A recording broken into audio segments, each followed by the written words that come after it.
Hello everyone, this is Lala, and today I'm going to be ranking the gameplay of the Big Brother USA seasons. So, how I'm going to base this off of is the lack of steamrolls, whether everyone was playing self-interestedly, and if they're playing very hard, and if there are a lot of interesting gameplay elements and moves that were made in the season. So, links to my social media and timestamps will be in the description, and other content relating to this will be up above on the video. Let's just get right to it. So, at 24th place, which is dead last in this category, is Big Brother 22. I told y'all that wouldn't take long for this season to rank as last in a category very quickly. There are many seasons where it's just an utter steamroll from the very beginning to the very end, and it's usually a bit more expected since they are a bunch of newbies trying to figure out the game. But you would expect veterans to know better, to do better, and to think further ahead, especially since the outside game connections made things more layered, or it should have made it more layered. It was clear that as soon as Cody won the first HOH, things would be this way, and Keisha was unceremoniously sent home. Memphis was able to solidify the committee alliance with his HOH win, and while there were a few side alliances, they immediately ceased to really exist. Nicole, Janelle, and Kaisa were booted pretty unceremoniously, and then Devon and Bailey ended up realizing that their alliance with members of the committee was fake, and we saw the nasty fallout of that through Christmas's HOH.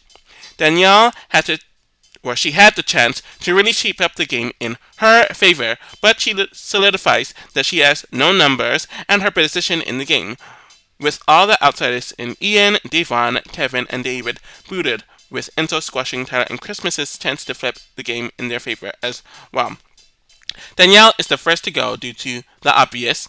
Tyler, Memphis, and Christmas are easily pushed out of the house after this, with Cody making his choice of Enzo and Nicole regarding who he will beat, and he takes Enzo. Nothing interesting happened whatsoever. There were no stakes, and it almost feels premeditated in a way. And it's even more disappointing because this is a returnee season, and it's an all returnee season, so there should have been more dynamicism pertaining to gameplay. At 23rd is Big Brother 19. A part of me really wanted to put the season as last in this category, and it would be fitting. One person, the only veteran in the season, steamrolling the entire season and cast, but I guess the fact that it's a mixed season and not an all-returnee season, where they should know better, really benefited this, I guess. There was, of course, the crappy day one twist, and Cody is setting up his structure, only to ruin it because he refuses to communicate with his allies as he tries to blindside Paul, then Christmas. After that fails, Paul is able to take over the house, as most of them throw the HOH to Paul, sends Cody home, then dismantles the remnants of that structure by creating the cult and booting Dominique. Cody returns, and he as well as Jessica put up a good enough fight to switch things up during the next few weeks, but nothing goes their way, and they are booted right away. Everyone associated with them, like Ramses, Mark, and Elena, are booted right around the same time, and then the cult finally has to turn on one another. But it's just a combination of the pairs of Matt and Raven and Alex and Jason going out within the next 4 boots. Kevin is easily taken care of, and Josh ends up taking Paul, where, to the shocker of everyone, beats Paul, which was kind of funny, but kind of unsatisfying as well. It's a boring season gameplay-wise, with absolutely no individual thinking from most of the cast, and we have a weird payoff as well, so it's not even satisfying as well to see a good game rewarded in that way. So at 22nd is Big Brother 16. It's not shocking that the season is placed here, as it has the same pitfalls that the others below it have. One person steamrolling the entire season, one large alliance running over everyone else with absolutely no resistance, no individual thoughts regarding gameplay, and the length of the season also doesn't help it at all. Caleb wins the first HOH, and the Bomb Squad alliance is formed, where Joey ends up playing herself right out of the house. Devin wins HOH, and what should have been another easy week ends up being anything but, since his constant paranoia almost destroyed everything, but his HOH did fail. Derek sends Devin home and reshapes the first alliance to become the Detonators, which steamrolls the rest of the season. The women continue going back to back at around this point, with Brittany, Amber, and Jocasta being the next consecutive boots. Nicole and Hayden tried to solidify their spots in the house, but they fail with her HOH and they're booted immediately afterwards. Zack is finally disposed of by his alliance, Frankie specifically, which was teased several times throughout the season up to this point. Donnie's underdog run finally ends, Nicole coming back does absolutely nothing, and everyone is picked off from the main alliance in the order that you can absolutely predict, with Christine going first, then Frankie, then Caleb. Derek and Cody was the foreshadowed final two from damn near the beginning of the season, so no one moved when it happened, and Derek beats him. Not only is it a boring, predictable steamroll with a lack of self-interest from the cast overall, but it set the stage for a lot of the future seasons to attempt to or to successfully follow this formula. At 21st is Big Brother 23. It was clear that the season, or at least the gameplay of it, was not going to be very high on this list, though I do appreciate how people in the black diaspora really stuck together to ensure that someone within the diaspora would be the first African American house guest. But there was a period where there was a chance that the Slaughterhouse could be the dominant alliance, but Frenchie was too much of a disaster and had a bunch of random targets on his HOH, only for him to expose the alliance and was sent home the very next week. After Callum's HOH, Xavier pretty much continued the direction of the season and put it in motion where the cookout would steamroll the season. The Royal Flush was the cover alliance, and it was where most of the active people in the house were in that alliance, taking out the Slaughterhouse leftovers like Brett and Whitney. Derek ends up breaking the alliance to target Christian, and the cookout knows that all the people not in the alliance have to go, so the pawn system is used for the rest of the season up to this point, with Brittany, Derek X, Sarah Beth, Claire, and Alyssa being swept out of the house, with some poor moves within that group at the same time. With the cookout now all alone, the steamroll in the dynamics that everyone could predict ends up happening with Tiffany, Hannah, and Kellen going with little hesitation. Xavier easily wins against Derek F, and everyone predicted him being the winner right from the beginning. While I respect what happened with the goal, it really caused two different games to be played, where the other side didn't even know there was another side or another game, and the people in the cookout in general really weren't playing in their self-interest, since I think you could have played your own individual game and had the first person in the African diaspora to win, but that didn't happen here, and it wasn't a fun watch. And at 20th place is Big Brother 12. Unsurprisingly, we have yet another barfest of a strategic game where one alliance dominates from the very beginning to the very end, with nothing happening in between to redeem it. The Brigade forms in the very beginning of the season, and Hayden as HOH tries to get up Rachel, but then flips to Annie going home, which sets up the plot for like the first 2/3 of the season. What actually happened is Rachel wins a few HOHs where there could have been actual power shifts, but because Rachel and Brennan were such poor players and unlikable people, they were playing a separate game and made a lot of personal moves like booting Monet and Christian. Or Kristen, my bad, while not really doing anything to benefit their games. Rachel and Matt trade HOHs for a month, with Matt using his HOHs to boot Andrew, which was a result of a failed plan to backdoor Brendan, and finally got Rachel booted. Brennan wins the next HOH, but right when he's about to boot Matt, the secret POV essentially makes his HOH useless. Brittany gets pushed into booting Matt by the Brigade, and the other three members pretty much steamroll the rest of the season, with Brendan, Reagan, and Brittany being very easy pickings. It's even annoying since people were warned about this alliance even as early as the Kristen boot week, but no one did anything, and they were essentially sheep led to the slaughter. Gameplay-wise, it's a chore to watch, but it's higher than the others because at least it's a shorter season in length. At 19th is Big Brother 13.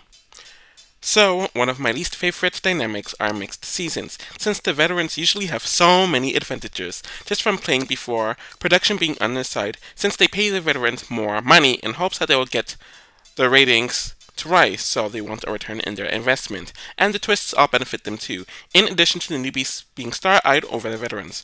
Of course, the veterans are going to align with one another, and they were able to convince a few of the newbies to vote with them, causing Keith to be booted, and for his anti-veteran alliance to be booted right after him, which we saw in Cassie and Dominic being booted after him. While Danielle did flip against the veterans due to a relationship with Dominic and failing to get the pairs to turn on one another, she aligned tightly with Kalia and Leah Porsche, where they went on a run for the next few weeks, which made the season more interesting, but their moves were frustrating, since it could have been better, but we just got two Brennan boots and Lawan essentially asking to be voted out. Jeff gains the power back for his side and used it to boot Danielle, but ended up alienating Shelly, who caused for his own downfall, which happened at the double, and the vote with Danielle and Cleo was actually very close. After this, the season gets very boring with the stupid twist, and the vets pretty much steamroll after this, causing for a Rachel win that feels so engineered. The middle was interesting, but the beginning and the end of the season was not, and I feel like the middle is kind of overrated as well. And with production aiding the veterans, it was just way too notable in the season. So gameplay wise, it just flops. At 18th is Big Brother 8. This season was a very hard one to rank regarding its gameplay. There are some interesting moments when it comes to the gameplay, but the fact of the matter is, the cast didn't have much agency at all over the game, which sucks, and they didn't even realize it, and they couldn't have realized it due to how production set things up. Kale wins the first HOH and forms her Mr. and Mrs. Smith alliance, which falls apart immediately and she sends Carol home. The alliance gets outed by the next week, and Jen has a mixed bag of an HOH, where Joe is gone, but everyone still hates her. The Late Night Jamboree alliance really takes over with Dick and Dustin winning the next two HOHs and booting Mike and Nick. There are the Hinky votes set up by America, which completely derails the game, and it leads to Danielle turning on her alliance by attempting to backdoor Eric, but it ends up failing with Kale going home. The next week is everyone versus the Donados, but then America essentially forced Eric to work with and to save the Donados, when it really made no sense, so he and Jessica end up booting Dustin. The new Alliance of Four dominates for the next few weeks, though Jessica and Eric were not allowed to backdoor Danielle due to the veto miss that Eric won. And, of course, Eric and Jessica are backstabbed right afterwards. Evil Dick and Danielle dominate the season from that point onwards, take each other to the final two, and it leads to Evil Dick winning. The season could have been a lot higher in this regard, but it felt way too artificial, and a lack of agency amongst the cast without their knowledge really does bring it down. At 17th is the cast of Big Brother 11. This season is another one that really isn't that interesting on a gameplay point of view for a few reasons. One of them is that the season was on its way to being a steamroll with the first half of the season, and then on the second half of the season, another steamroll was in the works. What makes it even worse is that the flip that did happen was very artificial. And it took the excitement out of it, since it was way too inorganic and contrived. Jesse is given HOH because Natalie and Russell won his way into the house, and we did have a split vote with a split house, where he sent home Braden via a backdoor and a tiebreaker, which caused some mess. Ronnie was set up to be a floater in the season, but he won the next HOH unnecessarily and decided to choose a side by booting Laura and nominating Jeff and Jordan. Jesse wins again and easily boots Casey with little resistance, and then the majority alliance on that side really starts falling apart, with Russell sending home Ronnie to the chagrin of his allies and Chima targeting Russell after the fight, but Jeff's coup stopped it, forcing Jessie to go on her own HOH. This caused a whirlwind where Chima is expelled before Michelle is able to send her home, and then Jordan boringly sends Lydia home. Jeff decides to make a move on Russell, which gave Kevin and Natalie the fuel that they needed to make a comeback of some sorts, which they used to take out Jeff and Michelle. Jordan takes out Kevin and wins the season. The gameplay is definitely a weaker element of the season, and the cast really didn't have much going for it in this regard. At 16th is Big Brother 9. There really is not a lot to discuss about the season when it comes to the gameplay, though one of the reasons why I have it relatively low is due to the stagnation and the contrivance of it, due to the twists that were put into the season. The purse was left there to be very limited options for people to nominate, and limited options for the game mechanics, which lasted for the first few weeks of the season. Jen and Parker win the power couple, where they choose to boot Sharon and Jacob due to the latter's actions. Jen completely blows her advantage regarding her relationship with Ryan and being in two different partnerships. And they get nominated together, and her own alliance turned on her and Parker, causing them to go home. Alex and Amanda and Matt and Natalie are nominated beside one another due to their poor play in the prior week, and while there was some back and forth about who to keep, the former are easily booted. Allison really had no chance in her final week with the way Joshua went at her, and they decided to break the pairs right before her eviction. The next week is one of the few interesting weeks in the gameplay point of view, where it seemed like Ryan was going to be tricked into backdooring Matt, but Sheila ends up forming the Team Christ Alliance, blindsiding half of the house where James goes home. Because of the twist, he ends up coming back and gets his lick back on Matt. Team Christ wins the next several HOHs for the next several weeks, and they boot Chelsea, Joshua, and James with little to no resistance. Seeing everyone turn on Natalie in the next week was very interesting, and Adam outplayed Ryan in the endgame, where they steamrolled the other woman. Overall, not a whole lot to talk about when it comes to the game, hence its placement here. At 15th is Big Brother 25. This season is one of those in a line of seasons that has one alliance steamrolling in the beginning of the season, and then another alliance steamrolling in the second half of the season, but not a whole lot in the season is interesting gameplay wise. Riley wins the first HOH but doesn't really have to nominate anyone, but Kristen easily goes home, and Hassam wins HOH to boot Riley. Not a whole lot really happened in this week that was interesting. Felicia wins HOH and decides to go after Hassam out of everyone, including people not in her alliance. But not even that was interesting. Cameron wins HOH and takes out Jag, which is boring, but a twist that costs the twist or the HOH to be null and void anyways. Jared wins next week and ends up sending home Red after Cameron saves himself, and the start of Cerie's side declining happens around here. We have Cameron blindsiding the house by nominating Felicia and Izzy, where we see Jared's side completely tank, and Izzy also contributed to her own boot in a great way. Cameron and Jared end up going in the double, and things were going up until they went all the way down. We had a week where literally no game of anything happens, and then Cameron went to boot Mikol, since he got in with Matt and Jag. The trio of Matt, Jag, and Bori steamrolled the rest of the season, with Jag even winning 2 HOHs in a row, which was against the rules in every other season, and literally nothing interesting happened for the last third of the season, where we have an evicted house guest winning the season for the first time. It also does not help that the season was painfully long, the longest season ever actually, and all the twists made the season and the gameplay worse. At 14th is Big Brother 21. A part of me is very shocked that the season made it this high, though it really isn't high when you think about it, since it started off so horribly. Of course, there was an alliance of 8 that formed immediately, and they sent Ovi home after Christy did not want to send Kimmy home on her HOH, but Jack more than took care of that when he was HOH the very next week. Because of the camp comeback twist, it kept things very static and made people not want to make moves, so Nick made the safe move of targeting Nicole, but his attitude caused the house to flip and boot Cliff instead. Isabella gets her karma when Cliff, who comes back, sent her home in the next week, but then things start getting interesting with day 44, with the 6 Alliance finally destructing due to Jackson and Chrissy's conflict, and there was a back and forth, with Sam ultimately going home. Jessica winning power next week and Jack going home was great, but the actual week wasn't really interesting, and Catherine's luck finally went out with Tommy winning power. The next week was fun, with Christy fighting Nick and then flipping the votes, which caused Annalise to get booted, but this is the point of the season where Jackson and Holly dominate the competitions and goes to the end with Nicole and Cliff.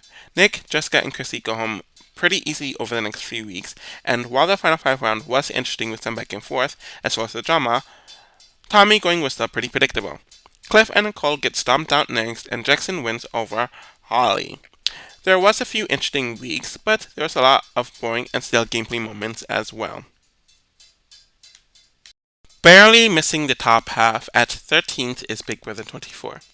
This season is one that is very all over the place in my opinion when it comes to the game, so it makes sense why it's in the middle of the ranking. Paloma and her crew are essentially running the house, despite Daniel winning HOH, and Taylor's eviction was stopped by Paloma's quit.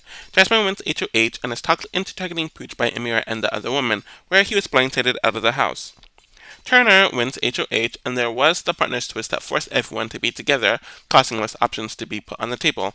So to see the leftovers form together was really cool, and to take the power away by booting Amira. The leftovers continue their run, with booting Nicole. She and Danielle decided to use the veto to nominate her, thinking that she is safe. Danielle and Indy end up going over the next few weeks, though this is when Cal started with his race bullcrap. Direfest absolutely sucked, since it formed 3 final 5 rounds essentially, and took away from 2 relatively interesting rounds normally, but Jasmine and Joseph end up going, which was pretty predictable in my opinion. What was seeming like was going to be an interesting final 8 round ended up with Cal going due to his racism bullcrap. The final 7 round was very boring, and Michael booting Terrence was as well, though this is the case with all of his H2Hs being boring. But the double where Monty and Turner sent him home was fun. The final five was something, with the random Shermans and Alyssa actually putting a fight to stay in the house. The final four really dragged on way too long, and we have the shocker of Monty booting Turner and Taylor winning over Monty. I do think this cast overall is pretty weak, but they had their fair share of interesting, boring, and inconsistent moments when it comes to the game. Barely making it to the top half at 12th is Big Brother 2.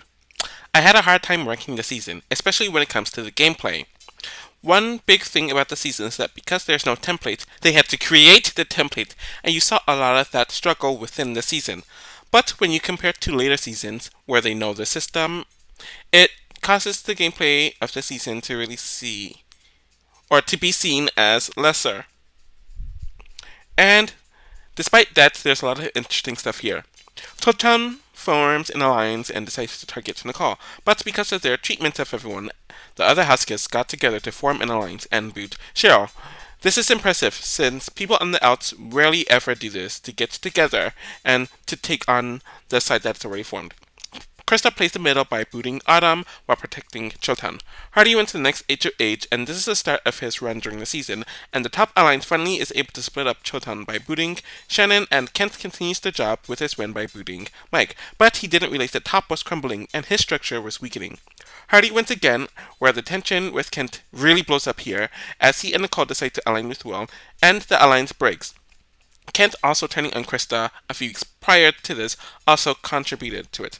Nicole wins H2H and targets Krista because of the latter's alliance with Hardy and Monica, which Will ousted in hopes to get Hardy booted, but that failed. Hardy continues the streak and decides to target Bunky due to being a bigger threat and their personal issues. Will ends up making the move of targeting the power couple by throwing the H2H to Monica, who nominates Nicole and Hardy. Nicole ends up taking Will to the end, and he wins to her. I think that causes this season to be higher is that we really got to see the cast learn how to play the game and see how self-interested they all were and their struggle with embracing it fully.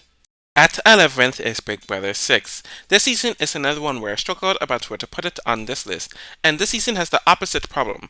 It is definitely not a steamroll, and it's the season that is the most divided, but that kind of makes it less dynamic in a way. The first week was an utter bore, with Rachel taking out the easy target as Leah, but things started to shift when Eric broke away from the guys to target Michael, and started building his cult. Kesar wins power and get revenge on Eric, while also forming a counter-alliance, which was definitely impressive. After that, the sides of the season remained for the rest of the season, with Maggie getting her revenge on Kesar. James was caught playing both sides unnecessarily, which caused Harry to target his own ally, but James saves himself, so Sarah goes.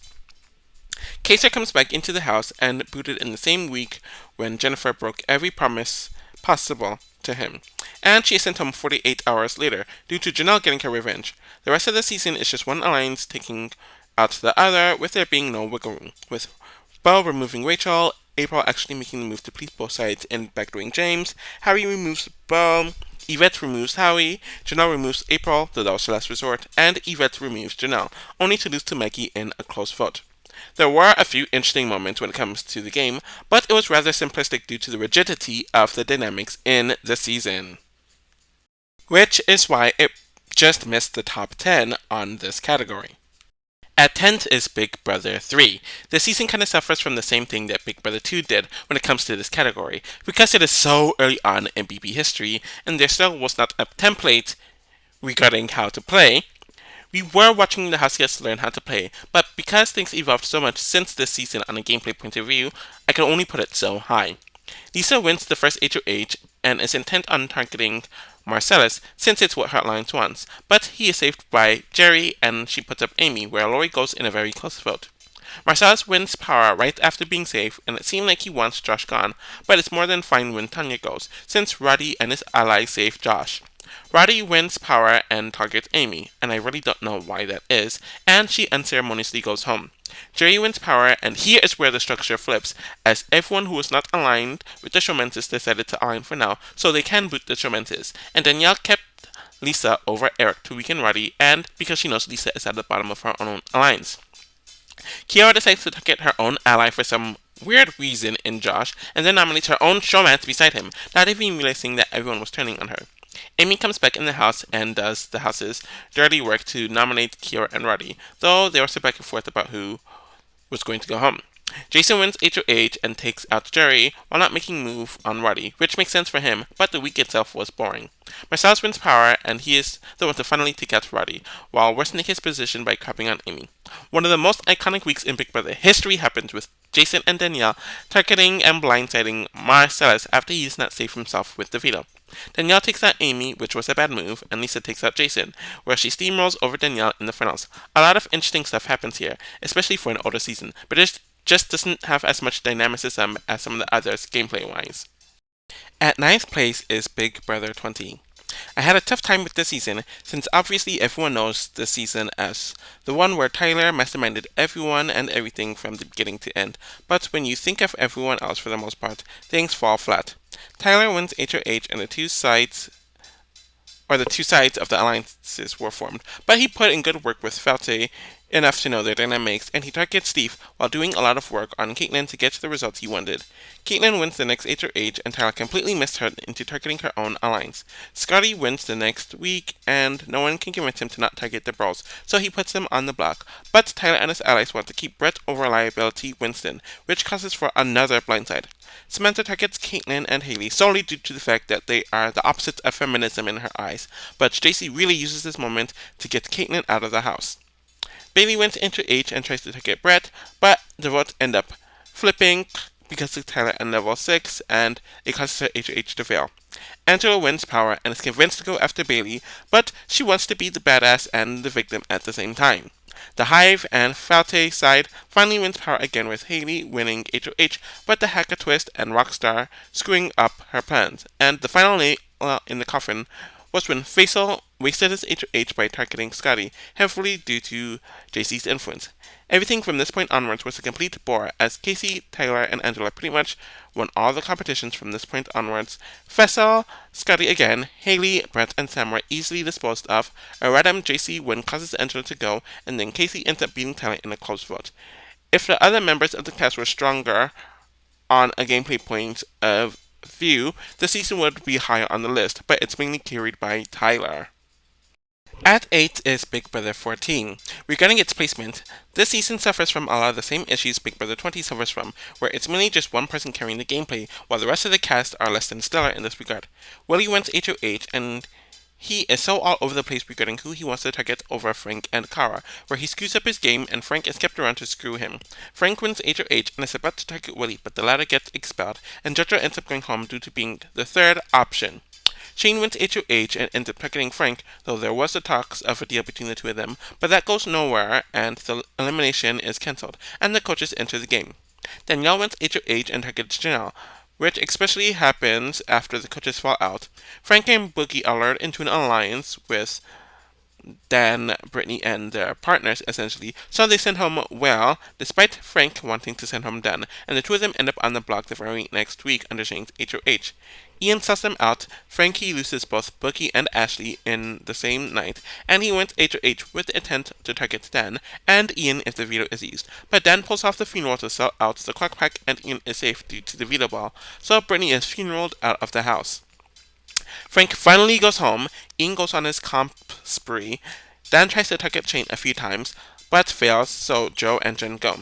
Danielle wins HOH and POV and is tricked by Dan to take him off the block and to put Shane up, only to be shocked when Dan blindsides Shane out of the house. Ian ends up beating Dan, and Dan carries the entire season on his back when it comes to this category. Damn near all the newbies were sheep that did what the veterans wanted, and half the vets were booted early as well. At 7th is Big Brother 17.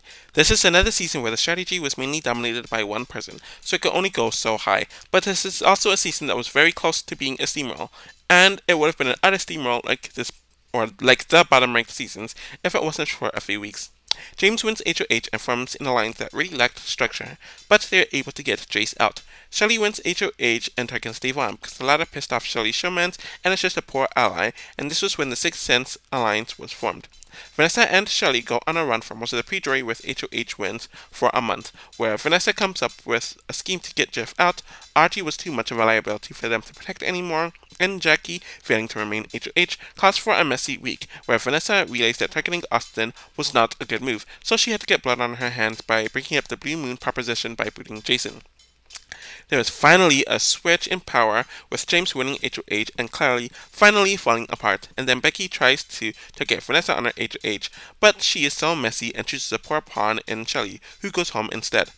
After this, it's pretty much a steamroll for the rest of the season, as Becky, John, Meg, and James are taken out over the next several HOHs under the Scamper Squad HOHs, and not much interesting really happens here. Things peak back up around the final six when Steve nominates the Oz twins and Vanessa tricks Julia into picking Austin in the veto competition, guaranteeing that the three of them won't be safe that week.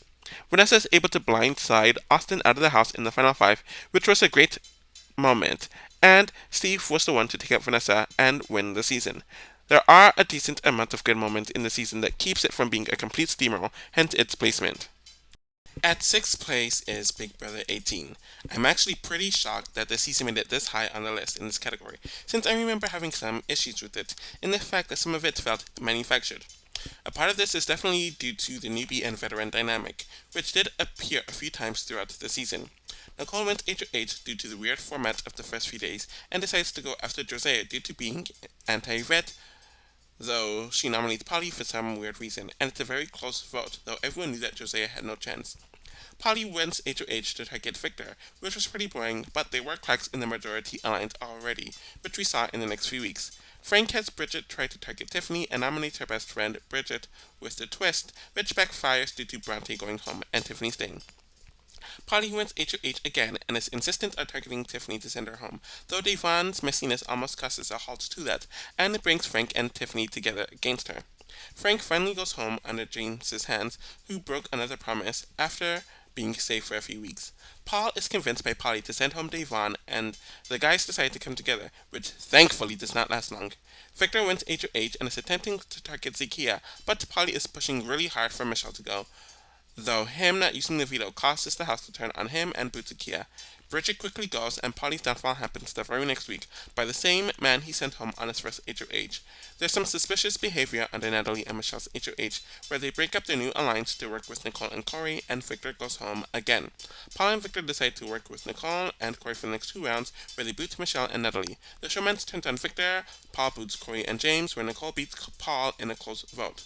Ultimately, while the newbies did have brains and played their own games, it suffers from the same issues that other mixed seasons had, to a lesser extent. At 5th is Big Brother 15. I really did not want to put the season high on this specific list, due to the infamous stuff that encompasses the season. We do have the moving company forming in the beginning, where McCrae does target David, but he's doing a good balancing act by having relations with people not in the alliance. Erin winning HOH to get revenge for her man getting booted, but because of the behavior and lack of numbers, Alyssa does stay against Nick, who blew up his gang, and the other side of the house forms an alliance. Helen wins HOH and boots Jeremy out of the house, and Judd wins HOH to boot Caitlyn, though a lot of people want to boot Aaron, where Helen makes the deal with the devil to keep the latter safe. This pays dividends when Aaron wins the next HOH and targets Howard because Helen wants her to, though there's a push to boot Amanda, which increases to the next week, but Jeannie Marie gets out Candace, who she does not like. The double is great, where Helen pulls the trigger for Aaron to take out Judd, and seeing everyone's reaction to this was brilliant. Andy wins power and targets Jess C, who's an easy person to take out. Then Aaron wins her final HOH, where Helen is targeted because she is targeting Amanda, which Andy told Amanda about. There's a 4 a.m. alliance, or it might have been called 3 a.m., I don't really know. That is running things right now. Alyssa wins HOH and is about to backdoor Amanda, but the latter actually wins her first competition, saves McCrae, and Aaron is booted, while Amanda goes on a rampage due to her losing power. Gina Marie nominates the power couple, and Amanda goes out in a blaze of glory, though she comes a lot closer to staying than she should have. And then there's the double elimination, where Elsa is gaslit out of the house. It is essentially the exterminator summoning the rest of the season, and it's clear that Andy is going to win the season, which he does. There's a lot of movement in the season, but the ickiness that influences it is very hard to ignore. So at 4th place is Big Brother 4. Honestly, I'm kinda shocked that the season is this high when it comes to the gameplay, especially since it is such an older season and the number of functions of Big Brother has not been fully established yet. There was of course the 8 alliance of Big Brother that was formed, and This was a very unstable alliance, and the Three Stooges that were in the beginning of the season were there as well, and Nathan won HOH to take out Amanda while kind of trying to play both sides, while being loyal to his alliance, and Scott gets himself DQ'd. G wins HOH after being on the block, and instead of making a direct hit at the other alliance, he targets Erica with Michelle as the pawn, but he got played by the majority alliance. Dana wins HOH, and she's clearly at the bottom of her alliance, as they tried to get her backdoored the prior week. So she decides to flip with the Three Stooges, or flip to the Three Stooges with June, nominating Jack and Allison. Nathan ruins her plans by saving Allison, so she takes out Dave instead, and her time is very limited. Allison gets her lick back on Dana and decides to be a floater, which June starts doing the next week, when Justin targets Nathan, and there's a lot of back and forth in this week that didn't really make it onto the episodes. June and Allison agree to work together in the next week, with Erica taking out Justin, and the next several weeks is just the Stooges and Erica and Jack ping-ponging and taking out one another, with Justin going here, then Jack going next week. G targeted Erica and failed again. June taking out G herself due to him being a threat, and its messiness over the last week, Erica being taken out, and then Robert finally goes. June easily went against Allison, and this season really was many people trying to float in their own ways, with everyone going out of their way to play the game. Definitely evolved the game in a large way overall, hence its placement. At third place is Big Brother 5. I do consider this season to be the first one where all the staple qualities that makes for quote-unquote standard Big Brother take place here, and the cast definitely took advantage of it. The Four Horsemen Alliance is immediately formed, and they have power when Jace wins HOH, and he uses it to target Pariah Mike, but it was clear that they would not be in power for long. Marvin wins HOH next, and while he's kind of an affiliate to the Four Horsemen, he was a loner and had his own agenda, with Lori going home once Jace saved the house target Holly. Drew wins HOH and he's good with everyone in the house, but he doesn't want to do what his alliance wants, so he targets Holly and was able to get Scott and Cowboy on his side, but the alliance was falling apart and the others were waiting for it. Diane wins HOH and is finally able to make the first move for her alliance, with putting up Jason Scott, with Scott going home. It was a very close vote against Adria after Jace saved himself. The twin twist is revealed. Scott was nominated against Marvin. So, the twin twist is revealed, and Nokomis, as well as everyone but Mike and Jace, plot to backdoor Jace, which was just great television, as he has such a wide range of emotions throughout the week. Adria wins HOH, and when you thought she would make the safe move, she decides to target her own ally in Wall, but then she brought some uncomfortable elements to it. But Drew and Cowboy definitely sided with the twins to boot him, which was a good move. The next 2 weeks involved the twins getting sent out on Marvin and Nokomis HOHs, and Marvin's luck runs out once he gets caught up in the messiness of Drew and Diane's romance. Speaking of Diane, she comes up with a plan to boot Karen and save the guys on Nokomis' HOH, with getting them to throw the veto to her, and it works. Cowboy evicts his own sister, and Drew is the first person ever to cut his showmance, where he beats Cowboy in a close vote. This was the first season where everyone acknowledged that it was a game, and it's okay to be meta. The bronze prize of second goes to Big Brother 7. Some people might have been expecting for the season to make it so high on the list, while others felt opposite, and I was in that camp for a bit. The pre-game elements definitely caused things in the season to be a bit muddied, but that was bound to happen. Janelle and Jace threw up Allison and Danielle, where the two of them failed to come up with a plan to cause the HOHs to flop and to be nominated, but the pre-game messiness really affected this week as well. The Sovereign 6 win the following 3 HOHs, where they mainly boot Season 5 because of pre-game drama, and Town was definitely fanning the flames between all sides of the house to their advantage. Danielle wins the following HOH and finally takes the shot at Season 6, though it was the alternative shot after Janelle was saved with the veto, or Janelle saved herself with the veto, and the Legion of Doom Alliance have a nice run for it during the next few weeks. Marcellus is accidentally sent home on Janelle's HOH after she failed to send home the other women, and Showtime continues weaponizing Janelle and Danielle against one another. Howie is blindsided out of the house after Chicken George nominates him. Boogie is convinced by Will to turn on James, who refused to really see it coming, and BB3 Danielle starts to come back, but it's a bit too late as Showtime convinces Erica to backstab her. Chicken George quickly goes home after a double eviction, and Will played with fire a bit too much with Janelle, where she sends him home. Boogie reunites with Erica to send Janelle home, and he easily beats her at the end. a lot of interesting moments despite the pre-game stuff muddying things up a bit in my opinion, hence its high placement. And the gold prize of first place goes to Big Brother Ted. It seems like it was the obvious choice of being number one in this category, and for a while I actually didn't have it at number one, and only switched it at the last minute. A lot is happening here, as Brian is able to seemingly run Jerry's HOH until Libra, April, and the Coven immediately put a stop to Brian's game, and they, as well as Ali, are able to rally the troops of 8 to get Jerry to do what they wanted, which was to send Brian home.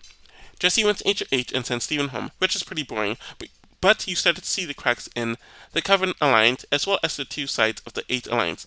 Keisha is the first one to make a move to destroy the group of 8 with nominating Angie and Jesse, though the other side tries to get her to target Libra. April wins the next HOH and expecting the house to respect her wishes to send Memphis home, just like Keisha's HOH was respected. But she pisses off her allies and she gets too close with Michelle and Jesse, and her own alliance flips the vote on her. Michelle wins HOH and is able to get revenge on the other side for booting Jesse by getting rid of Libra, and the alliance of Memphis, Dan, Keisha, and Rennie is solidified here. It gets relatively more tame from here on out, as the quarter I mentioned pretty much dominate the rest of the season, sending home April, Michelle, and Ali on Rennie, Dan, and Keisha HOHs with relative ease, though Jerry won a random HOH that threw a wrench in their plans. Bottom woman in the alliance, Rennie just went home. Keisha and Jerry easily go next, and then mobs Memphis in the final vote. I think even with some of the more boring weeks, there was the Russian roulette and Memphis missing Jerry in the final 5 that makes up for it, causing it to be at number 1. So that concludes my list of ranking the Big Brother seasons by gameplay, and it was definitely interesting to see what stood out in a positive way and what stood out in a negative way. I'm definitely going to be making more videos getting into the other categories, and I'm hoping to be able to finish these Big Brother USA season category reviews sooner than later. I definitely have a lot of things in the pipeline, and be on the lookout. You can like the video, you can subscribe, you can watch other videos, and I'll definitely be back soon. Thank you all for everything, and take care of yourselves. Bye!